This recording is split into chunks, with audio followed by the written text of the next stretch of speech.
கிறிஸ்துவிலே மிகவும் பிரியமானவர்களே, 18/5/2024 உங்களை சந்திப்பதில் மகிழ்ச்சி அடைகிறேன். வாருங்கள், ஒரு நிமிடம் நாம் ஜெபிப்போம். அன்பு தகப்பன், இன்றைக்கு என்னுடைய பாதுகாப்புக்காய் ஜெபிக்கும்படி என் தேவனுடைய சமூகத்தில் வருகிறேன்.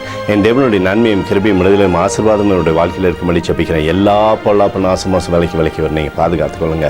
என் தேவனுடைய கரம் இவரோடு இந்த அற்புதத்தை செய்வதாக வேண்டிய நிறைவான தேவனுடைய வாழ்க்கையில் இருக்கட்டும். அப்பா, தீமையானது அணுகாதபடி வேலி அடித்துக் கொள்ளுங்க. இயேசு கிறிஸ்து சிந்தின பரிசுத்த ரத்தத்தை இவர் மீதும் ஒரு குடும்பத்தின் மீதும் ஒரு செய்கிற சகல காரியத்தின் மீது பூசுகிறேன். ஆகவே இந்த நாள் முழுவதும் மகிமையின் ஆசீர்வாதம் இவரோடு இந்த செயல்படும்படியாக நீர் செய்தருளும்படியாக ஜெபிக்கிறேன்ப்பா. சகல நன்மையுமே கொடுங்க. சங்கீதம் 4:5 கர்த்தர் மேல் நம்பிக்கையாக இருங்கள் என்று சொல்லி எழுதப்பட்டக்கூடிய வார்த்தையின்படி எப்போதும் உண்மையில் நம்பிக்கையாக இருந்து சகல ஆசீர்வாதங்களும் பெற்றுக்கொள்ளட்டும்.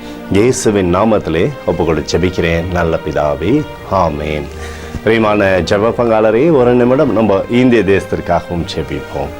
அன்பு தகப்பனே, 18/5/2024 இந்திய தேசத்திற்காக ஜெபிக்கும்படியாய் உங்களுடைய சமூகத்தில் வருகிறேனப்பா. சிறந்த ஆட்சியை தேவனே தேசத்தில் நீர் வைக்கும்படியாய் ஜெபிக்கிறேன். சிறந்த தலைவர்களை நீர் எங்களுக்காய் தருவீராக. உடைய கிருபை தேசத்தின் மீது இருக்கட்டுமப்பா. உடைய உருக்கமான அன்பு தேசத்தின் மீது இருந்து செயல்படுவதாக. எங்களுக்காக அடித்து நொறுக்கப்பட்டிருக்கூடிய இயேசு கிறிஸ்துவும் அவர் சிந்தின வெளியேறப்பட்ட ரத்தத்தை வைத்து ஒப்புக் கொடுக்கிறோம். அத்தோடு இந்திய தேசத்தில் எழுப்புதலை தரும்படியாய் ஜெபிக்கிறேன். எழுப்புதலை தருவீராக, எழுப்புதலை தருவீராக, எழுப்புதலை தருவீராக. எழுப்புதலை எங்கள் கண்கள் பார்க்கும்படி நீர் ஆசீர்வதிக்கும்படி ஜெபிக்கிறேன். நேற்றும் இன்றும் என்று மாறாதவராகிய இயேசுவின் நாமத்திலே ஒப்புக்கொடு ஜெபிக்கிறேன் நல்ல பிதாவே, ஆமேன். பிரியமான ஜெப பங்காளரே, ஆண்டவர் நம்மளுடைய ஜெபத்தை கேட்டிருக்கிறார். இந்த நாள் முழுவதும் கர்த்தராகிய இயேசு கிறிஸ்துக்குள் நீங்கள் வளரும்படி உங்களை வாழ்த்தி ஆசீர்வதிக்கிறேன், ஆமேன்.